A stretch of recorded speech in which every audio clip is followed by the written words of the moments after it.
CMR shopping mall ప్రపంచ స్థాయి shopping అనుభూతి ఇప్పుడు మన పార్వతీపురంలో డిసెంబర్ 5న గొప్ప ప్రారంభం. నమస్తే, వెల్కమ్ టు సుమన్ టీవీ. ఆంధ్రప్రదేశ్ని స్క్రబ్ టైఫస్ వ్యాధి భయపెడుతోంది. ఇప్పటి వరకు 2 చనిపోయారు. సీరియస్గా కేసుల సంఖ్య పెరుగుతోంది. రాష్ట్రంలో ఇప్పటి వరకు 2317 స్క్రబ్ టైఫస్ కేసులు ఉన్నాయి. ప్రతి జిల్లాలో కూడా నమోదవుతున్నాయి. ఆంధ్రప్రదేశ్ ప్రభుత్వం పూర్తిగా అప్రమత్తమైంది. అసలు ఏంటి స్క్రబ్ టైఫస్ అంటే మరణం వరకు వెళ్లే పరిస్థితి ఎందుకు వస్తుంది, దీన్ని నివారించడానికి ఏం చేయాలి, దీని గురించి డీటెయిల్డ్గా డిస్కస్ చేద్దాం.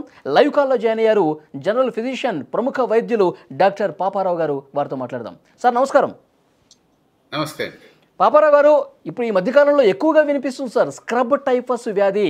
ఆంధ్రప్రదేశ్లో ప్రతి జిల్లాలో కూడా ఎక్కువ ఉన్నాయి. కాకినాడలో, చిత్తూరులో, విశాఖలో చాలా ఎక్కువగా పెరుగుతున్నాయి. 2 చనిపోయారు సార్. మరణాల సంఖ్య వింటుంటే చాలా మందిలో భయం కలుగుతోంది. అసలు ఏంటి ఈ స్క్రబ్ టైఫస్ గురించి వివరించండి. స్క్రబ్ టైఫస్ అనేది టైఫస్ ఫీవర్స్ అనే ఒక గ్రూప్ ఆఫ్ ఫీవర్స్ చెందింది. ఇందులో ముఖ్యంగా ఇది బ్యాక్టీరియా వల్ల వస్తుంది. ఏ బ్యాక్టీరియా అంటే ఓరియంటాలిస్ చుచ్చుగాముషి అనే బ్యాక్టీరియా వల్ల ఈ స్క్రబ్ టైఫస్ అనేది వస్తుంది. ఇది ఒక చెర్రీ బగ్ అనే ఒక బగ్ యొక్క లార్వా, దాన్నే చిగ్గర్స్ అంటాము. ఈ లార్వా కుట్టడం ద్వారా, అది ఇన్ఫెక్ట్ అయిన లార్వా కుట్టడం ద్వారా మనకి శరీరంలో ప్రవేశిస్తుంది. కుట్టిన దగ్గర కొంచెం దురద వచ్చి మనం గోకే అవకాశం ఉన్నప్పుడు ఇంకా స్పీడ్గా ఇది శరీరంలో ప్రవేశించే అవకాశం ఉంది. కుట్టిన తరువాత 10 నుంచి 12 రోజుల్లో ఇది వ్యాధి కలుగజేస్తుంది. సిమ్టమ్స్ మొదలవుతాయి. అంటే పురుగులాగానే ఉంటుందా సార్ అది? అంటే మన పురుగులాగానే ఉంటుంది, కానీ కంటికి కనిపించిన చాలా చిన్న పురుగు ఉంటుంది అన్నమాట. సాధారణంగా ఈ పురుగు గడ్డిలోను, ఎక్కడైతే ఎక్కువ కలుపు మొక్కలు అవి ఎక్కువ ఉంటాయో, వెజిటేషన్ ఎక్కువ ఉంటుందో, అడవుల్లోనూ గడ్డిలోను ఇలాంటి చోట్ల, ముఖ్యంగా ఈ సీజన్లో ఇది చాలా ఎక్కువ ఉంది కాబట్టి, వర్షాలు అయి పడి తగ్గింది కాబట్టి, ఇది బ్లాజమింగ్ సీజన్ కాబట్టి ఈ సీజన్లో ఈ పర్టికులర్ మైట్స్ యొక్క లార్వాస్ చాలా ఎక్కువగా విరివిగా ఇది సంక్రమించే అవకాశం ఉంటుంది. సో ఇది పుట్టిన 10 నుంచి 12 రోజుల వరకు ఈ సిమ్టమ్స్ స్టార్ట్ అయ్యే అవకాశం ఉంటుంది. సార్, ఇప్పుడు దీన్ని స్క్రబ్ టైఫస్ అని ఎట్లా గుర్తించాలి? అంటే ఇది కుట్టిన తర్వాత లక్షణాలు ఏ విధంగా ఉంటాయి, అతను ఏ విధంగా అనారోగ్యానికి గురవుతాడు? ఓకే, సో సిమ్టమ్స్ ఫీవర్ లాగానే ఉంటుంది. జ్వరము, ఒళ్ళు నొప్పులు, విపరీతమైన హెడేక్, అలాగే దగ్గు, కొద్ది మందిలో వామిటింగ్స్, లూజ్ మోషన్స్ ఇలా కూడా వచ్చే అవకాశం ఉంటుంది. సో ఇది కుట్టిన శరీరంలో ఎక్కడైతే కుడుతుందో, యూజువల్గా మనం గడ్డిలో నడిచేది కాళ్ళతో కాబట్టి కాళ్ళకి కుట్టిన దగ్గర చిన్న నల్లటి మచ్చ లాంటిది ఏర్పడే అవకాశం ఉంటుంది. దీన్ని ఎస్కార్ అంటాం. ఇది కుట్టిన తర్వాత కొద్ది రోజులకి ఇది ఫామ్ అయ్యే అవకాశం ఉంది. ఆ తర్వాత కొందరికి విపరీతమైన ఒళ్ళంతా దద్దుర్లు వచ్చే అవకాశం కూడా ఉంది. కుట్టిన చోట కూడా దద్దుర్లు వచ్చే అవకాశం ఉంది. అయితే శరీరం నల్లగా ఉన్నప్పుడు ఇదంతా పెద్దగా గుర్తించే అవకాశాలు తక్కువ ఉంటాయి. కాబట్టి దీన్ని మనం మొట్టమొదటిది ఏంటంటే మనకి సస్పిషన్ ఉండాలి, అంటే అనుమానాస్పదంగా ఉండాలి. ఏదైనా ఫీవర్ ఇలాంటి లక్షణాలతో వస్తే ఇది స్క్రబ్ టైఫస్ అయ్యే అవకాశం ఉందా అనే అనుమానం వైద్యులకు కానీ, అలాగే పేషెంట్స్ కూడా నెగ్లెక్ట్ చేయకుండా ఈ స్క్రబ్ టైఫస్ అయ్యే అవకాశం ఉంది అని దృష్టిలో పెట్టుకుని, ఎందుకంటే ఇప్పుడు ఎండమిక్గా చాలా ఎక్కువగా ఉంది కాబట్టి ఇది దృష్టిలో పెట్టుకుని వైద్యం దగ్గరికి వెళ్ళి దానికి తగిన టెస్టులు చేయించుకోవాలి. సాధారణంగా జ్వరం వచ్చినా, ఒళ్ళు నొప్పులు వచ్చినా, ఏమన్నా వచ్చినా అంటే తగ్గకపోతే ఎన్ని రోజుల పాటు ఇది కంటిన్యూగా ఉంటే స్క్రబ్ టైఫస్ అని చెప్పి అనుమానించాలి? 3 to 4 డేస్లో, 4 to 5 డేస్లో సాధారణంగా 3 to 4 డేస్లో 80% ఆఫ్ వైరల్ ఫీవర్ సబ్సైడ్ అవుతాయి. 5 డేస్లో దాదాపు 95% ఆఫ్ వైరల్ ఫీవర్స్ అన్ని ఫీవర్ సబ్సైడ్ అయిపోతుంది. డెంగ్యూ ఫీవర్తో సహా 5th డే కల్లా ఫీవర్ సబ్సైడ్ అయిపోతాయి. సో 5th డే తర్వాత కూడా ఫీవర్ కంటిన్యూ అయితే, సుస్థి ఇంకా నీరసించిపోతుంటే పేషెంట్, లేదా వామిటింగ్స్ కానీ, జాండీస్ కానీ ఇలాంటివి ఏమన్నా కనిపించినప్పుడు విధిగా టెస్టులు చేయించుకోవాలి. ఈ టెస్టుల్లో ముఖ్యంగా ముందు సాధారణ రొటీన్ టెస్టులు అంటాం. అంటే రొటీన్ కంప్లీట్ బ్లడ్ కౌంట్స్, ఇందులో తెల్ల రక్త కణాలు తగ్గే అవకాశం ఉంది, ప్లేట్లెట్స్ తగ్గే అవకాశం ఉంది ఇలాంటి. కానీ స్పెసిఫిక్గా దీనివల్లే ఇది స్క్రబ్ టైఫస్ అని చెప్పలేము. స్క్రబ్ టైఫస్ అని చెప్పడానికి మొదట 3 to 5 డేస్లో పీసీఆర్ టెస్ట్ అని ఉంటుంది, స్పెసిఫిక్ పీసీఆర్ టెస్ట్. ఇది చాలా చోట్ల అందుబాటులో లేదు.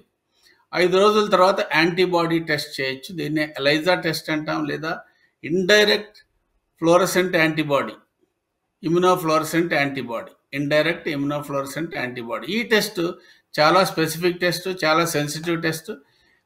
ఖచ్చితంగా ఇది డిసీజ్ని తేలుస్తుంది, లేదా డిసీజ్ లేదని కూడా 5 డేస్ తర్వాత 6 డేస్ తర్వాత ఈ టెస్ట్ నెగిటివ్ వచ్చిందంటే డిసీజ్ లేదని కూడా మనం నిర్ధారించుకోవచ్చు. సో నెగిటివ్ ప్రిడిక్టబిలిటీ ఆల్సో ఎక్కువ. తర్వాత మనకి రొటీన్గా దొరికే వీల్ ఫిలిక్స్ టెస్ట్ అని ఒకటి ఉంటుంది. ఇది అంత రిలయబుల్ టెస్ట్ కాదు, కైనా స్క్రీనింగ్ కోసం మనం చేసుకోవచ్చు. వీల్ ఫిలిక్స్లో మనకు ఈజీగా అందుబాటులో ఉంది కాబట్టి అది రైజింగ్ టైటర్ ఉంటాయి. ఒకసారి 1:40 వచ్చింది, తర్వాత 1:80, తర్వాత 160 కానీ 600 అలా పెరుగుతూ వెళ్తూ ఉంటే ఇది టైఫస్గా మనం నిర్ధారించుకోవచ్చు. టైఫస్ సో నిర్ధారించిన తర్వాత మీరు చెప్తున్నారు సకాలంలో చికిత్స తీసుకుంటే 1 వీక్లో అంతా క్లియర్ అయిపోతుందని చెప్పేసి అంటూ ఉన్నారు. కానీ మరణం వరకు ఎందుకు వస్తుంది సార్? ఇద్దరు చనిపోయారంటేనే చాలా మందిలో ఒక భయం అనేది కనిపిస్తూ ఉంది. ఈ మరణం వరకు వెళ్ళే పరిస్థితి ఎందుకు వస్తుందంటారు? మనం ముందు వ్యాధి నిర్ధారణ జరిగిన తర్వాత దానికి చికిత్స చేయడం చాలా తేలికే. మనం అనుకున్నట్లు యాంటీబయాటిక్స్, డాక్సిసైక్లిన్, ఎజిథ్రోమైసిన్, మ్యాక్రోలైడ్స్ లాంటి మందులతో చాలా తేలిగ్గా చికిత్స చేయొచ్చు. మరణాలు ఎందుకు వస్తాయంటే రోగి కారణం ఉండొచ్చు. ముఖ్యంగా రోగి ఇలాంటి ఫీవర్స్తో వచ్చినప్పుడు మామూలు జ్వరమేగా మనకి చాలా అలవాటు, ఒక 4-5 రోజులు చూద్దాంలే, ఏదో లేతే లంకనం చేద్దాం, లేతే నాటు వైద్యం చేస్తున్నాం, లేతే మెడికల్ షాప్లోకి వెళ్ళి 2-3 మందులు తీసుకుని వాళ్ళే వేసుకోవటం జరుగుతుంది. సో వ్యాధి నిర్ధారణ కానప్పుడు ఇది లోపల దాని వ్యాధి కాంప్లికేట్ అయ్యే అవకాశం ఉంది. సాధారణంగా ఈ స్క్రబ్ టైఫస్ అనేది శరీరంలో న్యూమోనియా కలుగజేయచ్చు, బ్రెయిన్కి వెళ్ళి మెనింజైటిస్, ఎన్సెఫలైటిస్ అనేది కలుగజేయచ్చు, హార్ట్లో మయోకార్డైటిస్ అనేది కలుగజేయచ్చు, లేదా మల్టీ ఆర్గాన్ డ్యామేజ్ అంట, multiple organs, liver, kidneys damage చేయొచ్చు. ఇలాగా డ్యామేజ్ అయినప్పుడు అది అప్పటికి కూడా ట్రీట్ చేయకపోతే ఇది ఇంకా తీవ్రతరం అయ్యే అవకాశం ఉంటుంది. ఇది చాలా సీరియస్ నిర్లక్ష్యం డిసీజ్, చేస్తే ప్రాణాంతకం అయ్యే మొత్తం అవకాశం. డ్యామేజ్ చేస్తుందంటారు. నిర్లక్ష్యం చేస్తే డ్యామేజ్ అయ్యే అవకాశాలు ఎక్కువ ఉంటాయి. 100% డ్యామేజ్ చేస్తుందని కాదు, ఎందుకనంటే చాలా చోట్ల నెగ్లిజెన్స్ కూడా జరిగినా ప్రాణాంతకం స్టేజ్కి వెళ్ళవు.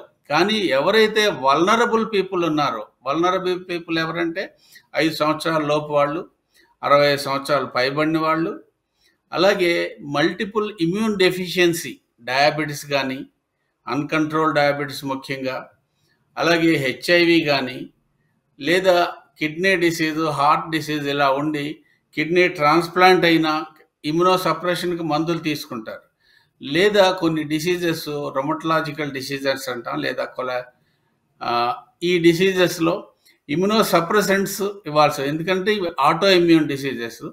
ఈ ఆటో ఇమ్యూన్ డిసీజెస్ని ఇమ్యూనిటీ సప్రెస్ చేయడానికి మనం మందులు ఇవ్వాల్సి ఉంటుంది. ఇలాంటప్పుడు ఆ వ్యక్తిలో రోగ నిరోధక శక్తి తగ్గి తీవ్రమైన డిసీజ్ కలుగజేసే అవకాశాలు పెరుగుతాయి.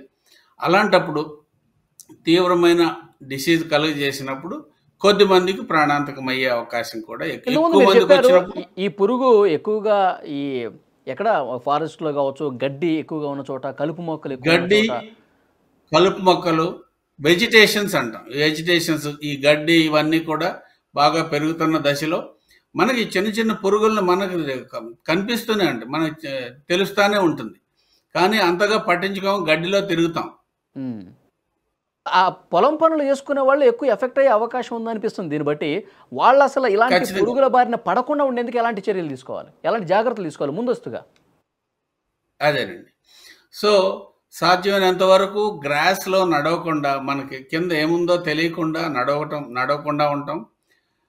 లేదా కొంతమంది హాలిడేస్కి వెళ్తారు, గడ్డి మీద పడుకుంటారు, తెలియని గడ్డి మీద కూడా పడుకుంటారు, వాళ్ళకు కూడా ఇది సోకే అవకాశం ఉంది.